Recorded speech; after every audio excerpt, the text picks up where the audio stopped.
Thank you so much. Thank you and welcome to the last talk of the day. I'm very honored to hold this kind of bookend.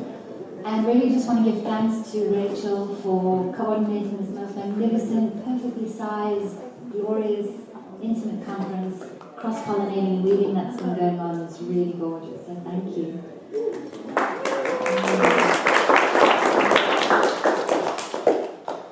So this talk is called The Alchemy of Ceremony, Initiation as the Gatekeeper of Perception.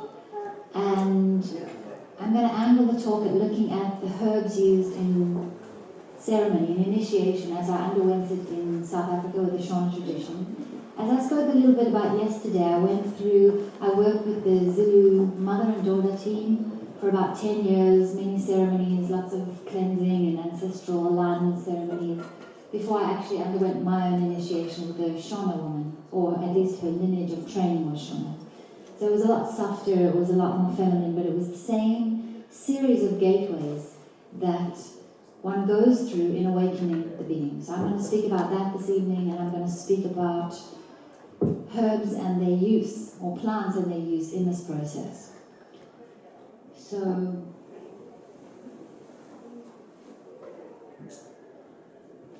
looking at us as beings, essentially we are designed for initiation. We're naturally, organically programmed, just like everything else in our world, to unfurl in particular natural timing and in a particular order.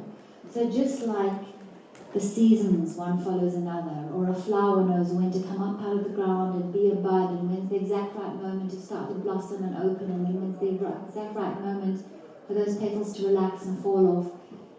Just like a woman's body knows exactly when to dilate when she's in labor and what to do when the baby's born, every system in nature has this innate natural programming of natural timing of how to blossom.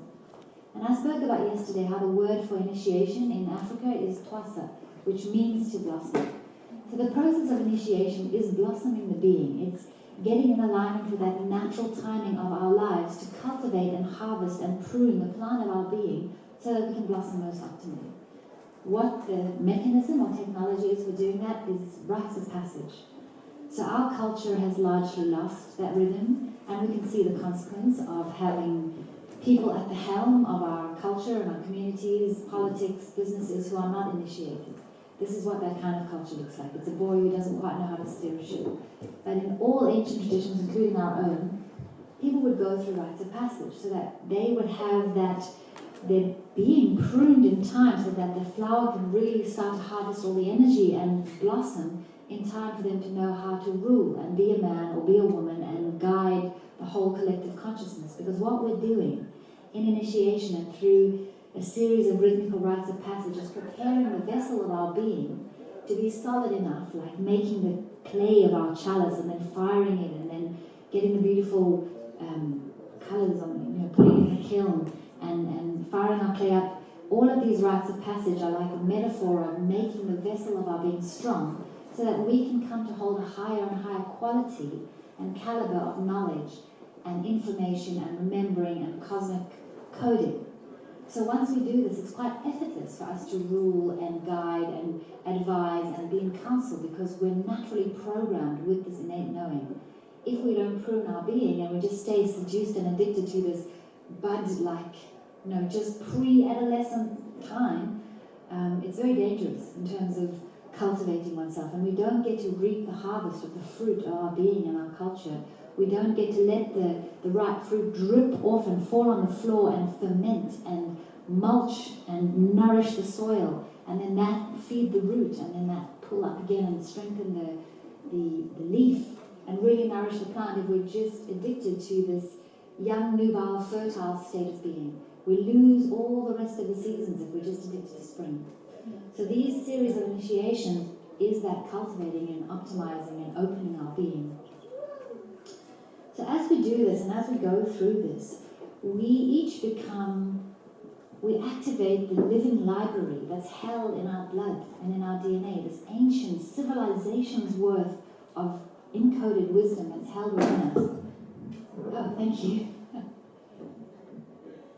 And in so doing, we also become a living bridge where we can stretch out and offer that guidance to youngsters and take the wisdom and the guidance of our elders and become part of this living rope. So, in taking up this role and allowing ourselves to activate the living library that's held inside our very blood, we become like an acupuncture needle in the course of our lives and in the course of our culture that holds a specific place in the meridian and opens the channels of what it is to be in our culture and our country and on the land and in our bodies. We actually utilize the technology of our being, which is highly medicinal. So as we go through these rites of passage, we come to notice that there are octaves of being human. We can go through anything on the continuum of being very reductionistic, analytical, like we've been speaking about at the conference. In science, if you can't measure it, it doesn't exist. Very reduced quantitative thinking, all the way up to starting to recognize it. I just thought of my friend that I haven't seen for ages and they phoned out of the blue, or I had a dream about something and it happened. We start to recognize that we're living in a plasma of consciousness that's like a network and a living web of weaved intelligence, all the way to activating the high cities that the rishis and the rinpoches cultivate in the Himalayas, where they can easily travel through time and travel through space and see through time and space and melt snow just with their breath. So we have all these octaves of consciousness and all these potentials of being human, depending on how we activate the hardware of our technology with the software of upgrades through rites of passage. So we start to see that as we activate this technology, different laws start to apply. Magic starts to happen. I'm sure many of us have experienced really weird stuff happening in ceremony. Like I remember when I came back from the jungle in Peru back down to the desert, and I had just taken ayahuasca for the first time with a really master shaman, and it was exquisite ceremony, only 4 of us there, and really potent time, and it completely awakened me at the good ripe age of 18 to seeing, oh, there's more than one way to perceive reality. Yeah, got it. Coming back down to the desert and chomping through the desert now with the guy who was training me in Washuma, and we went out to the ruins that we usually went to and encountered a snake on the way. It was all very symbolic. And we took a little bit of Washuma and maybe some ganja, maybe 1 or 2 other things, and just tweaked our consciousness. But I was so riding the rhythm and vibration of ayahuasca, and I wanted to play the music that I recorded from the shaman. So I was facing the man who was training me, and his face had started to dissolve like shoo, with the sound, shoo, kept changing, faces after faces. You know, I knew that at one point he became Native American. If I touched the paint, it would have come on my hand. And then he was Mao Zedong, and then he was Gandhi, and then he was me, and it just kept going on and on until there was nothing but galaxies orbiting through his face and just these eyes. And I said, I'd like to put on the music that I just recorded from the shaman. And my bag was over there where those flowers are, and on it went in my bag. You sound surprised. I'm sure many of us have experienced this kind of living plasma when we move into a realm where different laws apply. So initiation makes this more of the norm. As we download this technology, the wow factor goes out and it becomes more of a norm, and we've upgraded to another octave, and that becomes more of the plane on which we now engage. So we have a high potential as humans, but we need to know how to activate that technology.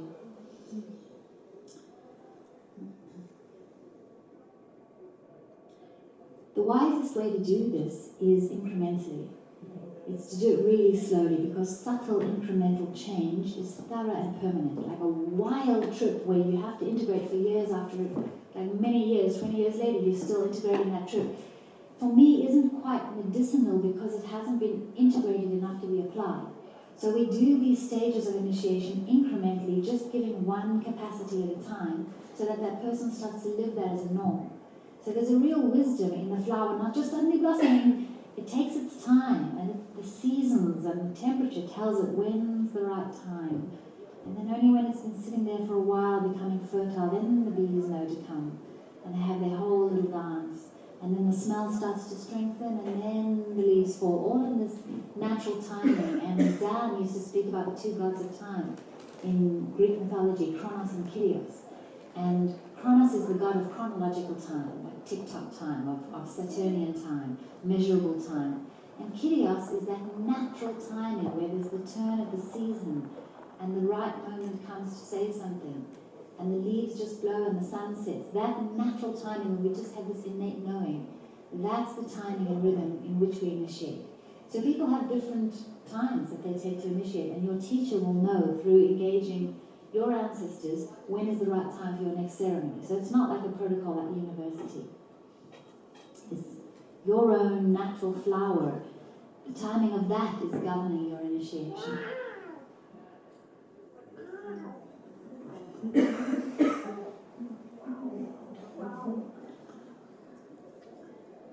So just like the golden mean applies to everything in nature, it also applies to the timing of our lives. So there's this sacred geometry that applies through our lives, and I'm pretty sure it fits quite immaculately on the golden mean, where there are rites of passage, and many indigenous cultures have different times where they acknowledge and celebrate a person's birth and then growth and then childhood and then adolescence and then marriage. So the golden mean would go 1, 1, 2, 3, 5, 8, 13, 21. And you can tell at those ages, like puberty, manhood, it makes complete sense that we acknowledge those particular nodes of growing, and we do ceremony and rites of passage of those particular nodes, because that's like pruning the plant right at that exact moment when it's pregnant with all this energy that they can then go into the right part of the plant if we know how to cultivate the plant correctly.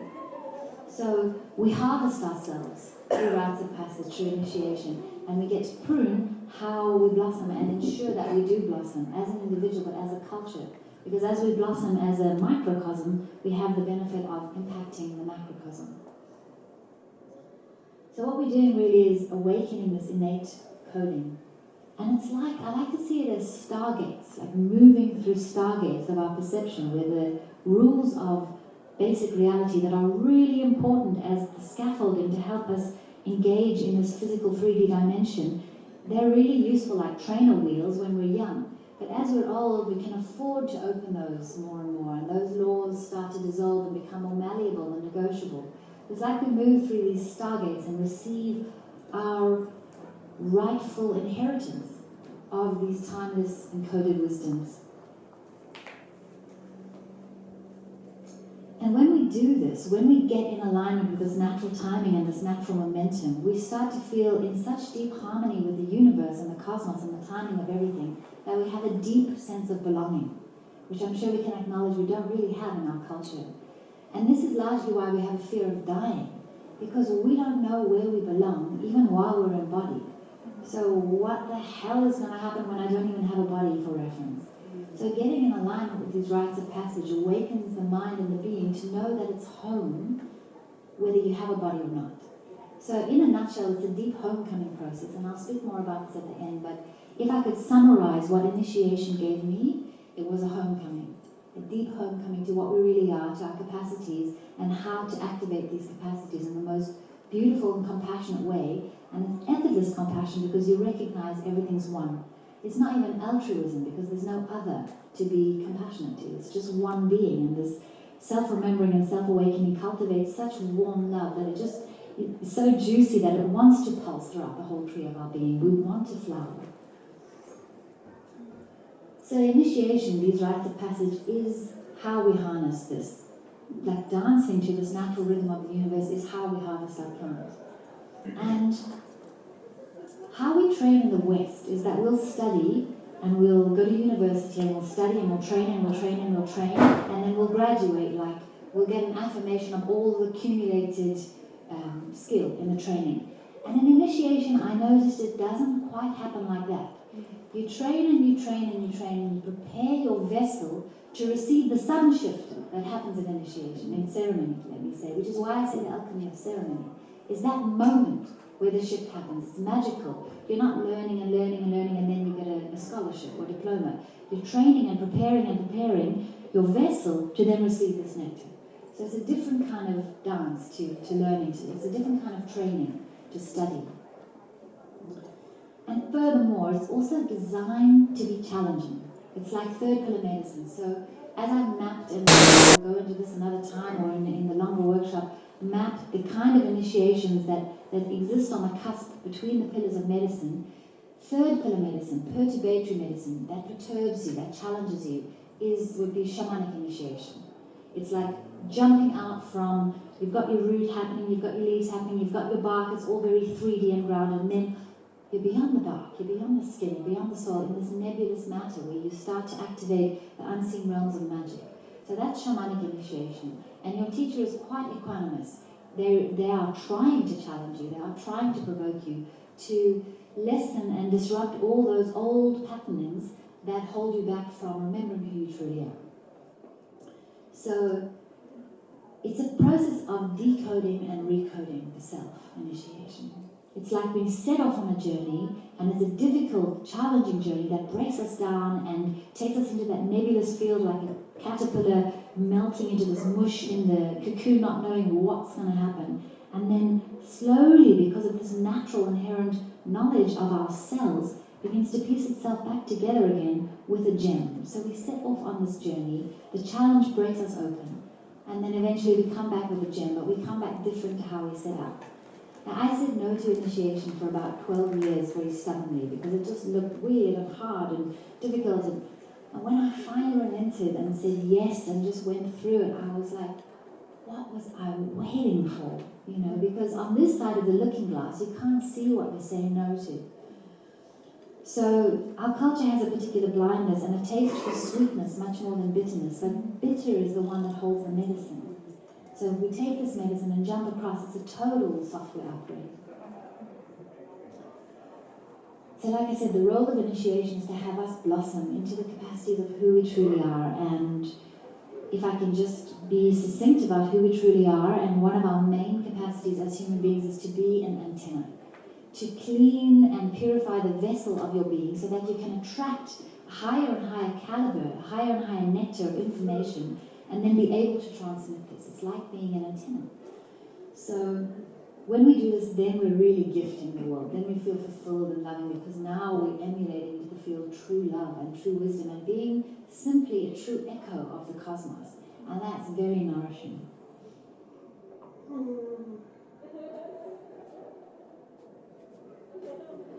So how it happens in Africa, how you know that you need to train, is that you'll have what we call a calling sickness. Twasa sickness, otherwise known.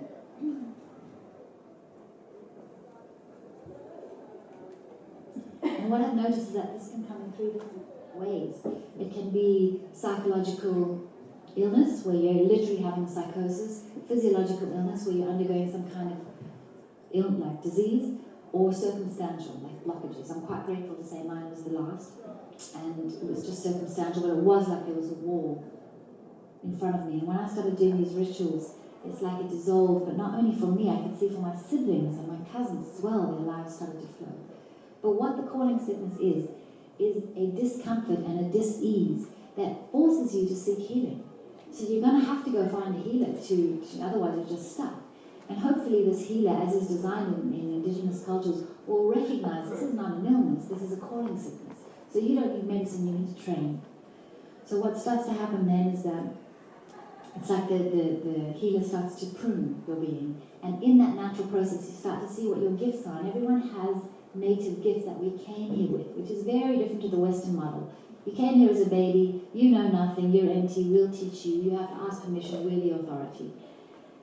In the indigenous cultures, it's seen the other way. So you're welcomed in as a newborn with like, what did you bring? Timeless encoded wisdom. Let us cultivate you and help this body to grow so that you can start to deliver it. And we'll give you rites of passage and medicines to expand your perception so that you can start to blossom and share your native capacities. It's a celebration that we already know. It's not programming another kind of knowledge. I mean, I'm sure we're aware that in our culture, happens a lot when people start hearing voices or seeing things. They go to one of our healers, a psychiatrist or something, and it's seen as, oh, this is a problem. We need to dumb you down, medicate you, and if that doesn't work, lock you away. So a lot of our healers are in institutions, you know. Meanwhile, in indigenous cultures, like, oh, you're hearing voices and seeing things, great. Let me show you how to heal the right things and to see the right things so that you can be of help and be a midwife between this and the other world. So like everything, there's an order of initiation. There's an order in how the flower blooms, how the fern unfurls, how everything just unravels itself. And the wisdom, I said, is in doing this in natural timing, and doing this incrementally, and doing this in honoring timing, really listening to the rhythm of the cosmos and then dancing to that. Just rolling with the momentum that's already happening. This order engenders wisdom. It's like the seed of our being is already encoded with this wisdom, and like any seed, it takes a fluctuation of circumstances to break its dormancy. So it needs challenge, it needs to be put in soil that then gets hard and cold and then starts to soften, and then worms come by and then it's warmer, and it's that shift and this disruption of old patterning that gets it to break its dormancy. We are exactly the same as nature. We just need to mimic it, and then we start to flower.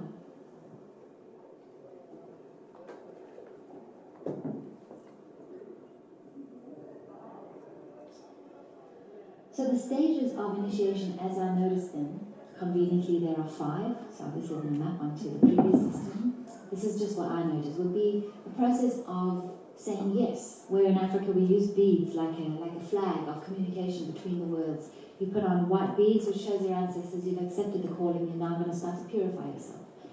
Then you open the gates and you start with cleansing yourself and humbling yourself and purifying yourself. And only then, when you're really open and really clean and really humble, only then can you start to get plants and practices that strengthen you, that give you a bit of power. You do not want to have power before you are clean and knowing that your intention is aligned with the highest good of all beings, because you are all beings. So only then do you start to get energy and power. And only then is it safe for you to open the sea, and then you seal it, you close it, the closing ceremony, which is most often an ocean ceremony, and the salt kind of protects and seals your being. So what that looks like, much like here in Australia, purification will often cover ourselves with the white ochre of the land, humbling ourselves, lowering ourselves, being close to the earth, which I'll share more about now. Really, it's about emptying our vessel and shedding all the previous codes so that we can re-encode ourselves and come back in with this energetic prowess that we didn't have before. Humility is not just a pretty quality. It's actually a wisdom technology, because it keeps us open and finely attuned so much that we can be listening and hearing what's actually going on at any given moment. So without being and knowing that you're an empty vessel, you can't actually receive the knowledge that you need. So humility is a very, very important technology. It's a very important skill, because you cannot, if you think you're someone, you can't be a shapeshifter. You can't be a midwife between the worlds if you're identifying with being a certain way. And what this allows us to do is, there's no interference now between who we think we are, which of course people condense back into the ego and the protection. I see the ego as the skin of the psyche. I know it's got a bad rap, but I think it's a very important mechanism. It's the 3rd pillar of the psyche. Once we can loosen this at will, and come and go at will, and purify that which is inside us, we're empty. So now we can start to tap our center, the middle of our being. And when we get to the middle of our being, this is where our media is, our medio, our middle. So this is where we become the medium, the seer. This is where we transmit from and become the media. This is where we find the medicine in the middle. And all these words that have this med in it is what we find when we tap the middle of our being. So we need to purify ourselves so that we can walk on this pathway to the center of our being and become this medium, this midwife between worlds, to become this medicine. And from here we meditate. And from here we premeditate. And any action aligned with this will be a good action. So this is part of the wisdom technology of humility.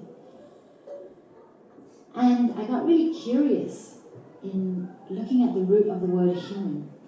So, well, first of all, these women are on their knees, which is where we stay for months and months of our initiation. Part of engendering this humility is in becoming a child again. So you cover yourself in white, you no longer look like you did last week. You're walking on your knees. Literally, after my initiation, my knees were peeling. As long as you're in the temple, you're walking on your knees, whether you're carrying stuff or doing anything. Because it's not only about becoming young and a child again and humble, it's also about being close to the ground. Literally spending months and months where your tantien is physiologically closer to the earth. So that by the time you eventually and slowly stand up, you're plugged into the umbilical of the earth, and you're now governed by this earth wisdom, not by head wisdom. Very useful head wisdom, but shouldn't be governed by. So I started to look at the root of the word human, because initiation obviously takes us to the core purpose of what it is to be human, initiates our capacity on this planet. So what is human? And I found that the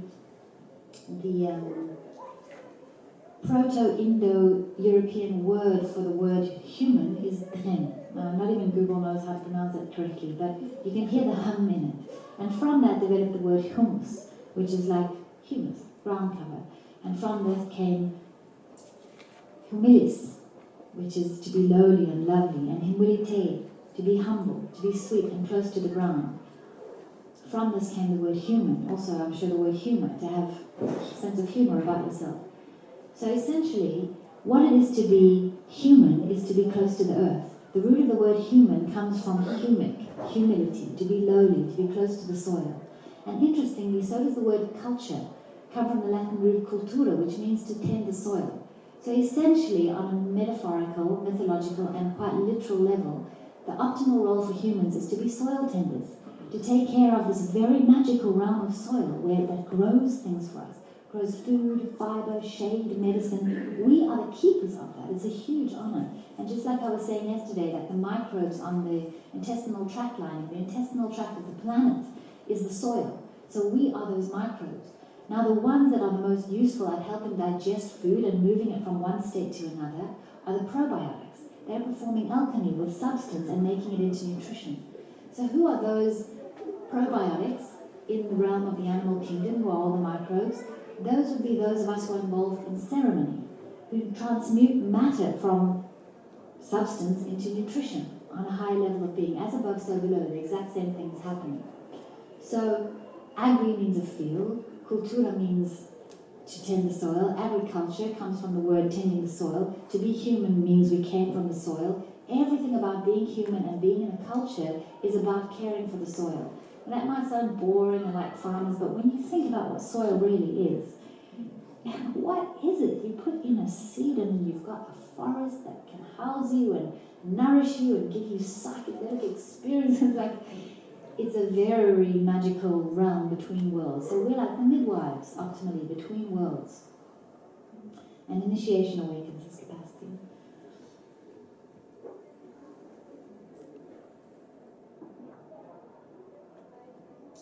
So essentially, initiation is about preparing the vessel, and when I look across many cultures, because I also studied anthropology and I looked at the technology that different cultures use, there's four main technologies that are used in preparing the vessel. There's abstinence, where we cultivate this kundalini energy so that it's more of an implosion than an orgasmic explosion. We just cultivate that and let it become a serpent of consciousness. There's isolation, where we come out of our normal world and renormalize our reality, then go back in with these otherworldly gems. There is a trial, so enactment of birth, death and rebirth.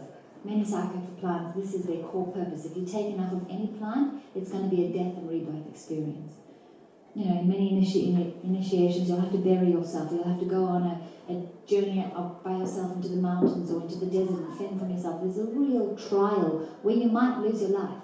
And in many cultures, people do lose their lives because that's how important it is to initiate. It's worth taking that risk. So when you actually do it, whether you come back embodied or disembodied, you've given homage to the importance of what it is to crack open the shell of your being and actually cultivate that nectar and harvest who we truly are. And the last one is invocation, learning how to invoke the natural helpers of the plant and natural kingdoms. Many ways of doing this, and now I'm going to speak a little bit about plants and the magical alliances that we have around us. So,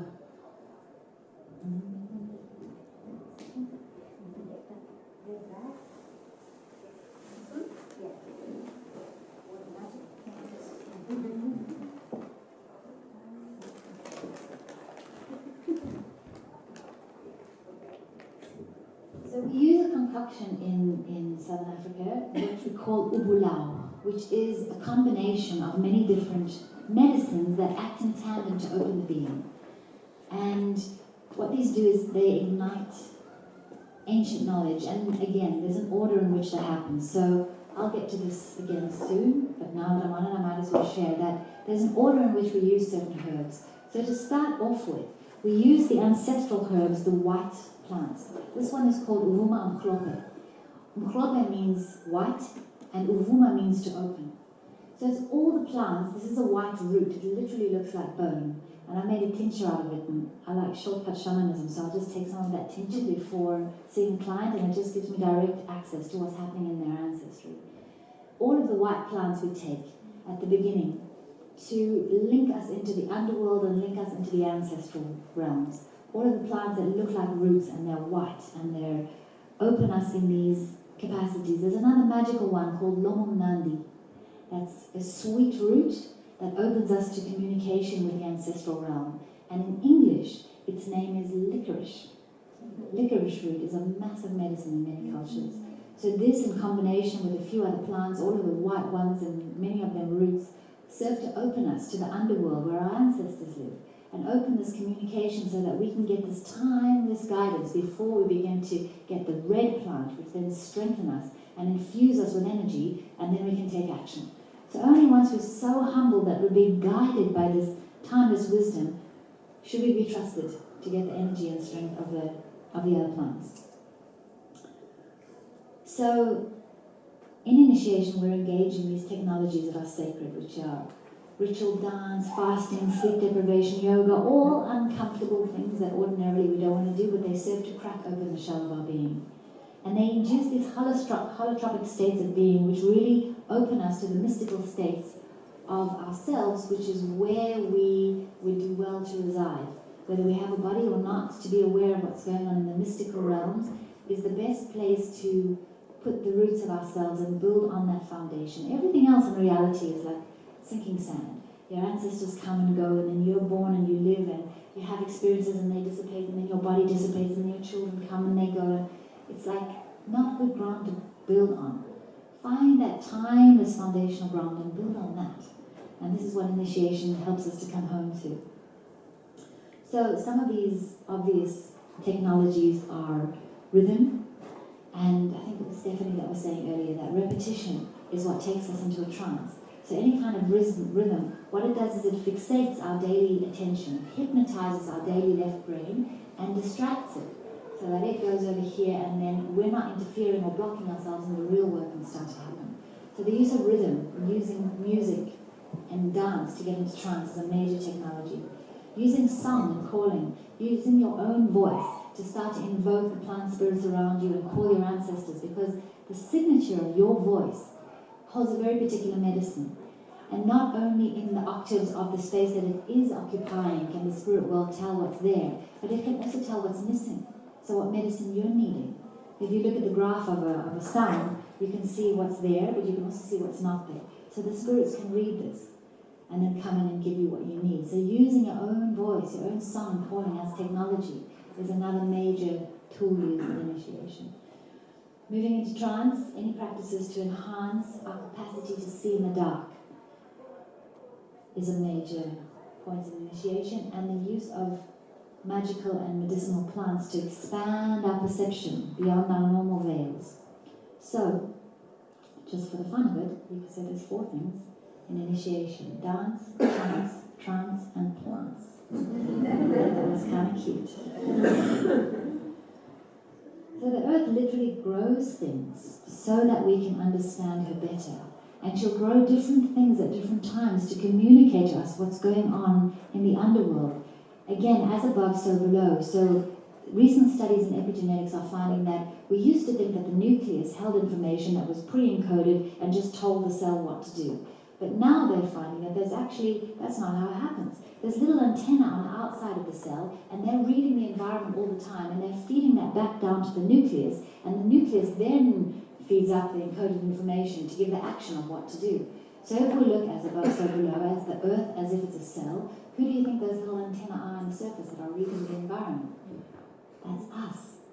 So then we feed that back with music, with offering, with dance, with chants, with ceremonies, with harvest, with calling the rain, any kind of communication where we're speaking with the world. The world gets the message of what's going on out there because we're the midwives, and then it feeds back through the plants, through the animals, through its own communication. The energy we need, the seeing we need. I mean, psychoactive plants, yes, they've been moving through indigenous cultures for many years, but they're only flooding the West now. Why? There's a reason. They're very, very intelligent and they understand the importance of timing.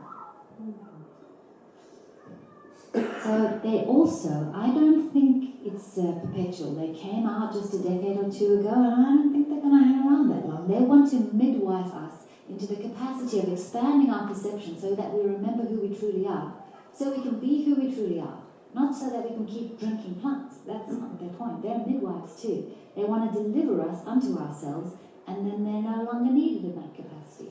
So it's our responsibility to become the baby and take the suckling and nourishment from where we need and learn to walk along the path, walk through the gateway of the awakening plants and onto the pathway with the tools and technologies that are coming through and downloading and being streamed through, and make it a pathway. As long as we become addicted to the gateway of these awakening plants, we're not actually walking on the pathway. This gateway of awakening plants is a midwife. We want to be born. So I encourage not accumulating any habits or addictions, no matter how wondrous they are, to actually receive the reminder that we are the medicine and now begin to walk as that. It's not so hard, and I think we're going to have a lot of fun.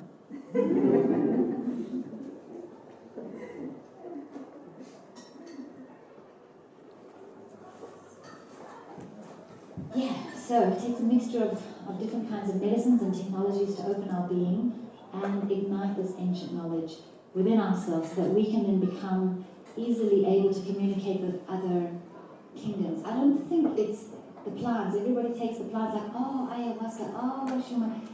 It's the alchemical mixture that happens inside this magnificent laboratory of a body, of you meeting the plants. And the plants are just as curious to know what it feels like to see through the eyes of Lila, as Lila is to see through ayahuasca. So there's this massive self-forgetting even in our language.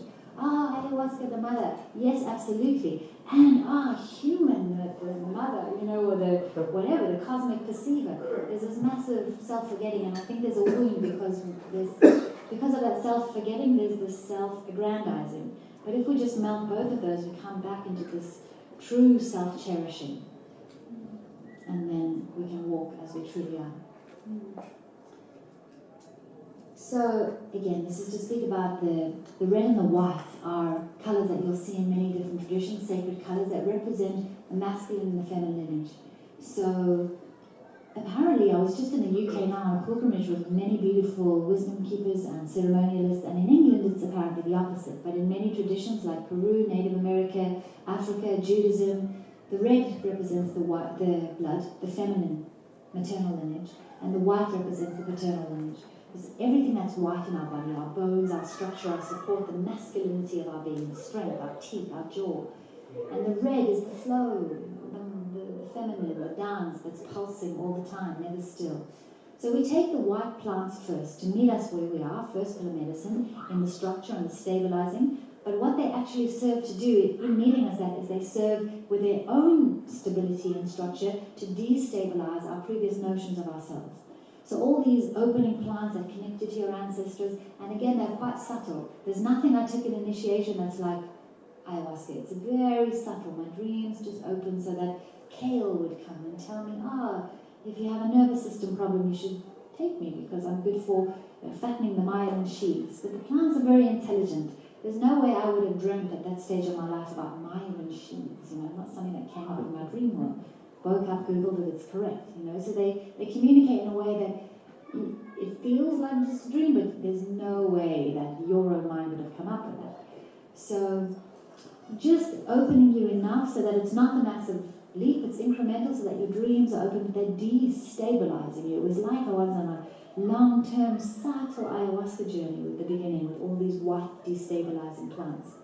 It's like the yin, like you move into like, whoa, what's going on here? But you stay within the safe container of initiation.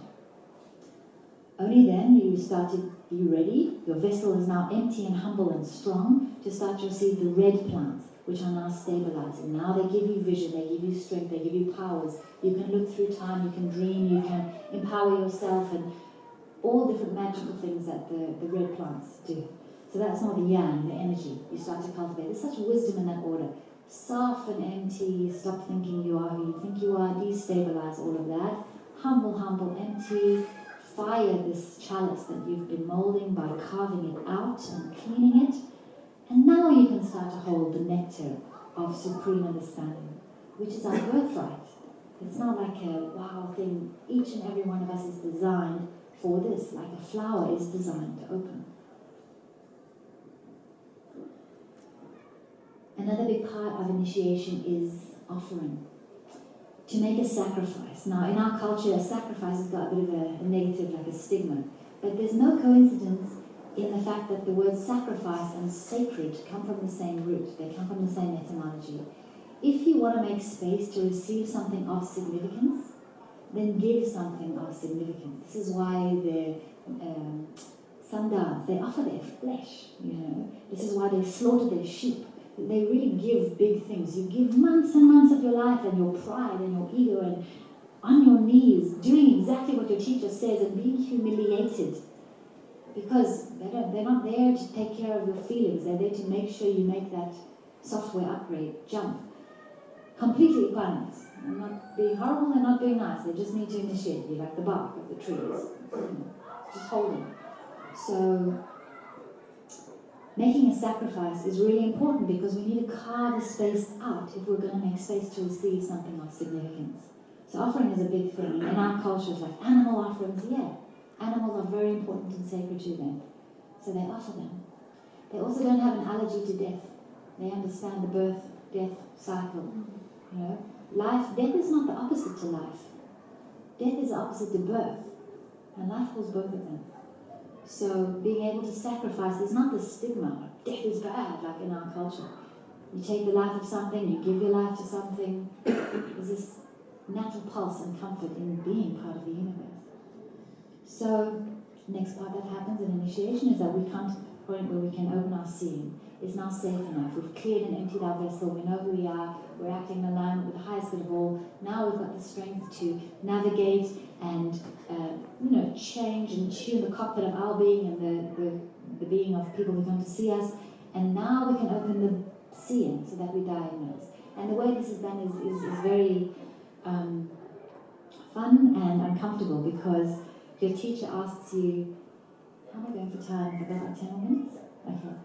Your teacher will ask you, they don't train you. Like I said, it's not like learning in Western university. This is how you do it and practice at home. No. It's just like, I'm hiding something from you, Gogo. So Gogo is like, as a woman, you're called Gogo, which means grandmother. They're acknowledging your whole lineage. And Mkulu means grandfather, old man.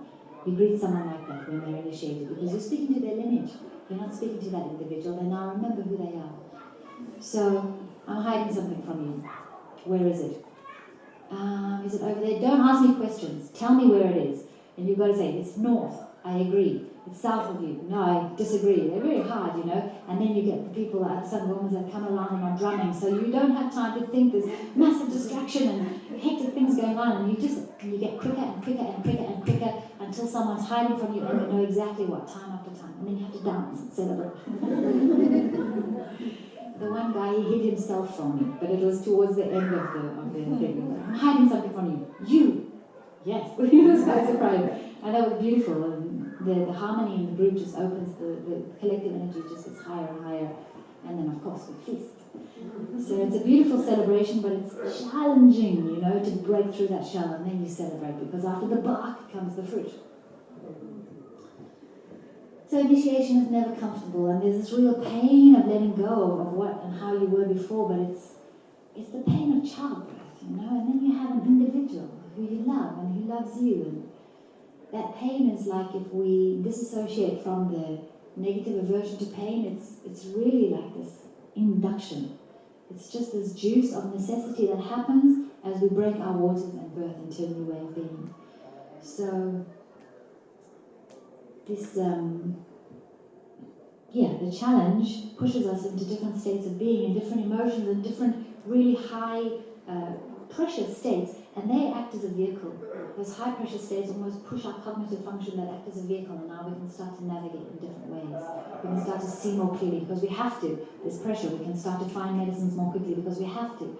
So that perturbation, that challenge, that discomfort is part of the intentional technology. So initiation essentially is an alchemy of awareness. It births us back to the purpose of our true capacity as humans, and it upgrades our capacity and what we're here to do in the world. So when we get in with this rhythm, like I was talking about naturally, and we learn to identify this cosmic natural rhythm that's just already flowing, where you don't have to paddle, the stream is just flowing. This timeless cosmic momentum of the planet spinning and the cosmos spinning, it just carries us. So once we are midwifed into this higher understanding of the rhythms of who we are, it just carries us. So it becomes quite effortless, but birth first and then it's effortless. So we start to take our place as soil tenders, take our true custodial role, and become the guardians, earth keepers, and seers that we truly are. And it births us to this homecoming. Initiation leads us home. It's a reawakening. And really, we start to remember that there's only one dream, and we forget that we are the dreamer. So all these allies and technologies and rites of passage, they're midwives that bring us back to this awakening of who we are. And once we recognize that we are the dreamer, we can start to determine more of the dream. So it's a very beautiful empowerment. It's like I said, it's a technology of activating the wholeness of ourself, where we become self-guided and self-governed. And it's a very graceful alignment that takes us into this sovereign, timeless wisdom. And you can see how that is not encouraged in our culture. You're not sovereign, we'll teach you. You don't have power, you ask our permission. There's a real fear around sovereignty, but it is our birthright. And we have to prepare our vessel. We can't just, fire, young masculine, I'm sovereign. You need to humble down first and empty yourself from who you thought you were. And then you can gain the power, and then you can become sovereign, because now you are transmitting what the natural cosmic rhythms are. It's not you who's in council, you're the midwife between this ancient, rather timeless knowing, and you're in full, elegant, rhythmic knowing of how you give counsel and how you can navigate the world around us, because you have emptied yourself and know that you're just this portal, this midwife, this transmitter, this antenna. So this is an image of a guy looking in the mirror. A Dogon man sitting in West Africa, really beautiful. And I remember being told in a vision once, don't be limited by who you think you are. And that was really beautiful. I was like, oh yeah, I'm telling myself this story all the time, and it's just setting up. Nature is very obliging. I mean, this is like, okay, bon appetit. And I'm like this and this, and these people think, okay, bon appetit.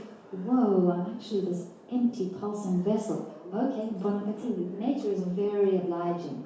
So how we think we are is how we're going to be. So essentially it's about remembering that we are the medicine. This is our inherent timeless nature. We are that medicine, and the plants are here to remind us of that. It's not that plants are the medicine and we are the... I don't hear much in the plant community us talking about what humans are. But that's what initiation is. It's remembering what it is to be human in the highest, most delicious, organic, natural, timeless capacity. So our true role is to midwife blessings, to bestow blessings, cosmic timing, harvest, ceremony, give it to the earth, offerings to the earth, make a fire, take the ash, scatter up to the sky, offer it everywhere, nourishing the soil. We're like blessing wallets, when we remember our true capacity. So what we can see now, if we're looking at it as a hologram, is that the earth has a calling sickness. And where we're at as a species is like the symptom of this calling sickness. This is our illness. We notice something's wrong and we're going to nature seeking this healing. Like with twice sickness, you go and seek a healer who will re-diagnose you. Oh, you're not ill, you just have a calling. So who's the right teacher? We need to go to someone who's much older, wiser, seen it all, done it all. So we go to our elders, which is fire, which is air, mountains, the ocean, water. And as a culture, they will initiate us. That's what's going on with us. Organically, we've turned to the plants. We've turned to the fungi, we've turned to minerals, crystals, rocks. We're reawakening by unconsciously recognizing we need to seek healing, we're going to an elder. This is the elder we're going to. So we need to entrain to this more sophisticated and smoother nervous system, which is what we're doing. So in a way, yes, it's a nail-biting, unnerving time, but unconsciously, out of pure panic and need, we're doing the right thing. We're having the right conversation. So this is system of intelligence that is cultivating us. It's like a parent leading a child, and the planet is leading us and teaching us like a parent leading a child. Otherwise we wouldn't be here having herbal conferences and talking, or rather allowing ourselves to be vessels for the plants to talk through us. So I've got a lot of hope, and I have no idea which way it's going to go, but I'm just really excited because in going through the initiation I've gone through and then receiving this, I haven't received knowledge with the 5 pillars of medicine. This is timeless knowledge that's pulsing all day, every day, through the cosmos, through our being, through every plant. I've just received a particular language. But what I enjoy most about it is that I get to harvest a small nectar through this one initiation I've done of what it is to be human. Notice, like, wow, I'm getting accurate scientific information all the time through dreams, through plants, and I just want to hold that as a mirror. So I think we're out of time, and that's what I wanted to share about the Alchemy of Ceremony, and I hope that it nourishes you and gives you real falling in loveness with the capacity of who we truly are. Thank you. Do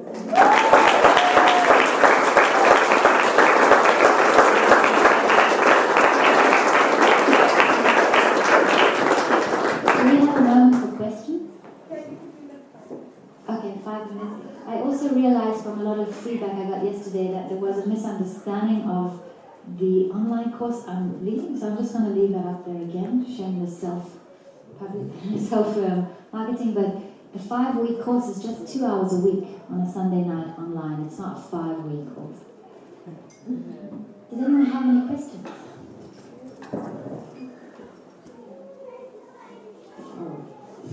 Yeah. You talked about in the UK the colours for the initiation being red and white being different the other way around.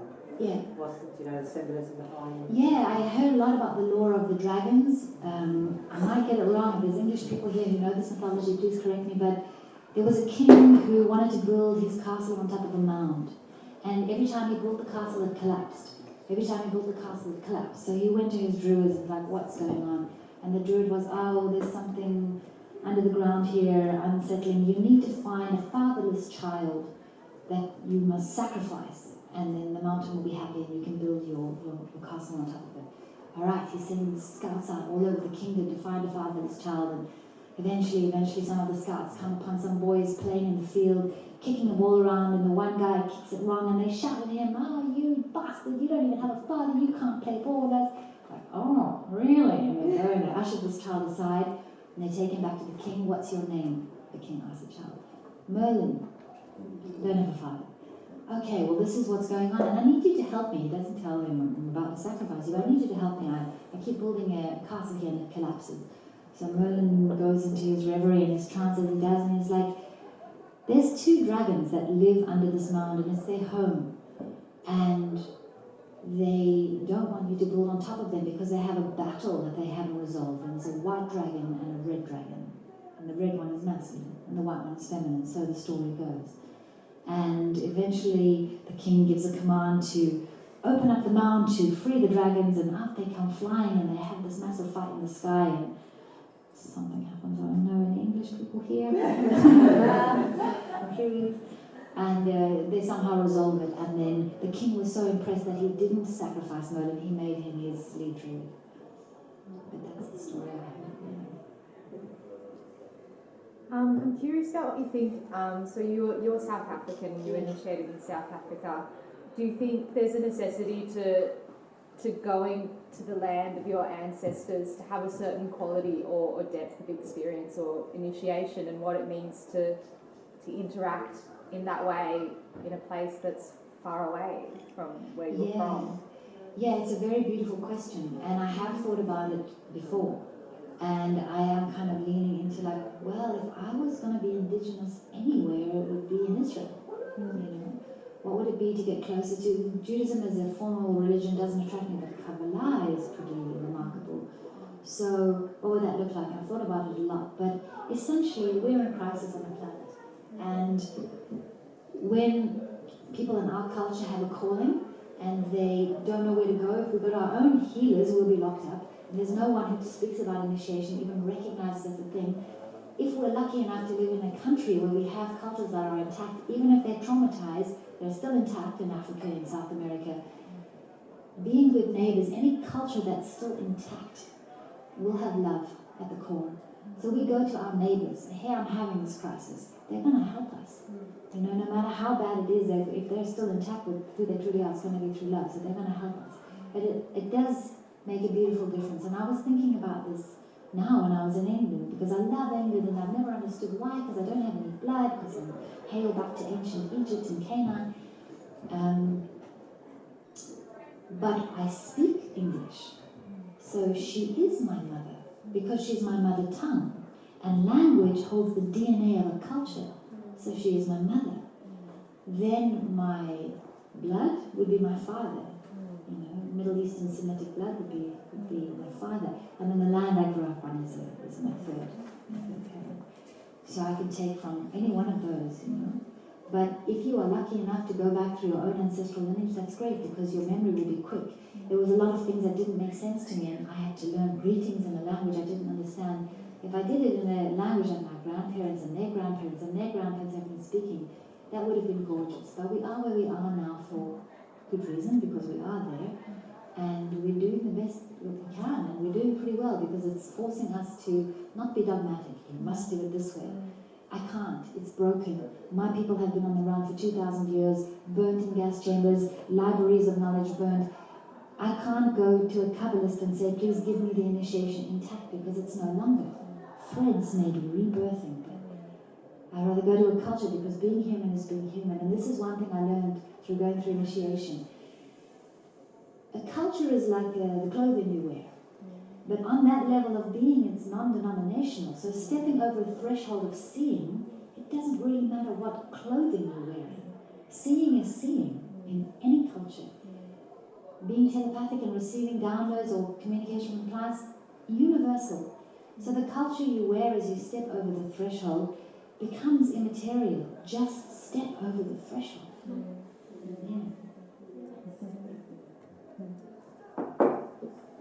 Dina, thank you so much.